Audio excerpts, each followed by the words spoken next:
Hello everyone, welcome back to my channel. Before starting the video, please subscribe and keep watching for more details videos.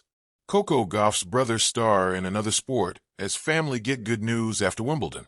After the success of Roland Garros, just a couple of weeks earlier, it proved a Wimbledon to forget for Coco Gauff, who was dumped out in the opening round.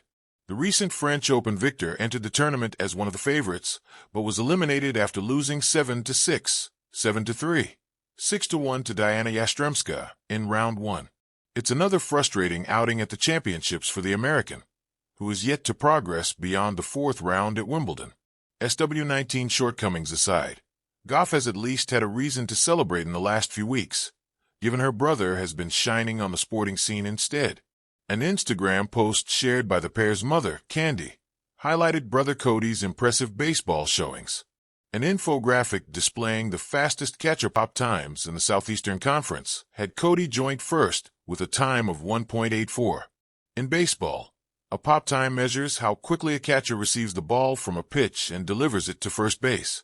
Cody, who has already committed to the University of Missouri for 2026, is ranking among the best in his age group. It will be a welcome pick-me-up for the family, after Gauff admitted she was left disappointed by her Wimbledon performance. A tearful Gauff said, "I'm trying to be positive. After the match, I definitely was struggling in the locker room. I don't like losing. For me, the main thing I'm sure my team and everyone is going to tell me is, you did well at Roland Garros, don't be so upset." Things like that. I don't really like losing. I don't know. I just feel a little bit disappointed in how I showed up today. I feel like I could have been a little bit better in those tough tiebreaker moments, especially after Roland Garros, where I felt like I learned a lot in those tiebreakers. After a short and not-so-sweet grass court season, attention will turn back to her hard court game ahead of next month's U.S. Open. On the final slam of the year, she added, "Obviously, I'm not going to dwell on this too long, because I want to do well at the U.S. Open. Maybe losing in the first round here isn't the worst thing in the world, because I have time to reset. It definitely sucks." The other Gauff, a new star rises. The crowd at center court had barely finished cheering when Coco Gauff, still catching her breath, raised her arms in victory. She had just reached her first Wimbledon final, a dream come true. The cameras flashed, the commentators buzzed, and somewhere in the family box, her parents, Corey and Candy, clapped with proud tears in their eyes. But amid the swirling tennis spotlight, someone else from the Gauff family was quietly making headlines of his own. Chapter 1, The Shadow and the Spotlight. Cameron Gauff, Coco's younger brother by 2 years, was used to being called Coco's brother. At school, in the neighborhood, even at his EU basketball games, someone always made the connection. "Aren't you Coco's little bro?" they'd ask, as if he didn't have a name of his own. Cameron didn't mind, not really. He loved Coco. She was his best friend. They played tag in the backyard, argued over who got the last slice of pizza, and talked for hours about their dreams. Coco was born with a racket in her hand. Cameron? He was born with a basketball in his lap. At 6'2" and still growing at 16, Cameron had the same explosive athleticism as Coco, but his talent manifested in reverse layups, fast breaks, and no-look passes. He wasn't just good, he was a prodigy, the kind of player who made scouts lean forward in their chairs. But nobody outside Florida knew it. Yet. Chapter 2, The Call-Up. The day after Coco's semifinal win at Wimbledon, the Gauff family got a call from a well-known basketball scout. "I just saw your son drop 28 points, 10 assists, and 6 steals in the under-17 Nationals," the voice said. "And that kid's got something special. The way he sees the floor, it's like watching poetry." Corey chuckled. "You're talking about Cameron?" "Yes, sir.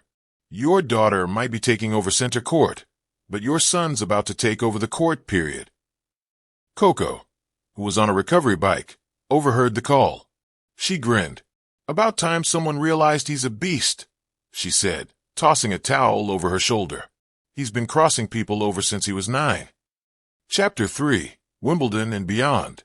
After Coco's finals match, a hard-fought battle that ended with her lifting the runner-up plate, she hugged her parents and waved to the crowd. But she had only one thing on her mind. Let's get home in time for Cam's championship. They flew back to Florida just in time for the AAU National Final. The gym was packed, buzzing with anticipation. Cameron's team, the Florida Heatwave, was up against a powerhouse squad from California stacked with players who had nil deals lined up and sneaker brand attention. When the announcer read the starting lineups, a murmur ran through the crowd. Is that Coco Gauff sitting courtside? She was. And she was there for one reason. Cameron started strong. A baseline drive here, a no-look dime there. But in the second quarter, with his team down by 12, he exploded. 3 straight threes, a steal, and a two-handed dunk that shook the gym. Coco jumped up, arms in the air. "That's my brother," she screamed. The crowd loved it. By the final buzzer, Cameron had tallied 35 points, 12 rebounds, and 9 assists. He was named tournament MVP. ESPN ran the story the next day. Gauff family doubles up. Tennis phenom's brother is a rising basketball star. Chapter 4, A New Spotlight. Suddenly, Cameron Gauff had a following. His Instagram grew by 100,000 followers overnight. Slam magazine called him the Quiet Storm. College coaches began lining up. Offers rolled in from Kentucky, Duke, and UCLA. Even overseas pro teams took notice. But Cameron stayed grounded. He still took out the trash, helped his mom with groceries, and sparred with Coco over whose turn it was to wash the dishes. One evening, as they sat on the porch after practice, Coco turned to him. "You ready for all this?" she asked. Cameron nodded slowly. "I think so. I've seen how you handle it. I learned from the best." She smiled. "Just promise me something." "What?" "No matter how big you get, never lose your love for the game." "I won't," he said. "Same promise to you. Always." Chapter 5, The Good News.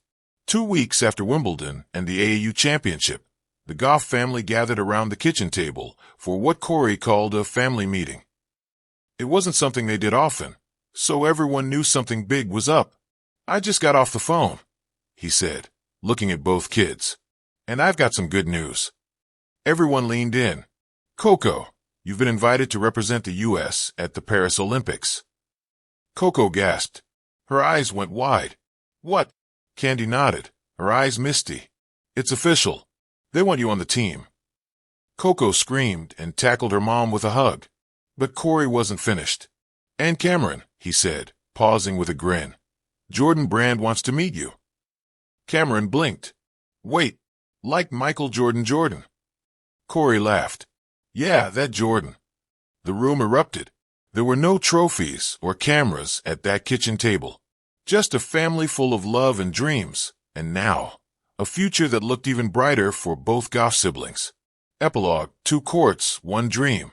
Months later, Coco stood on the podium in Paris, an Olympic gold medal around her neck. Meanwhile, halfway across the world, Cameron walked out to thunderous applause at the Jordan Brand Classic, wearing the number 7, the same number Coco wore when she first won her junior Grand Slam. Different sports, different paths.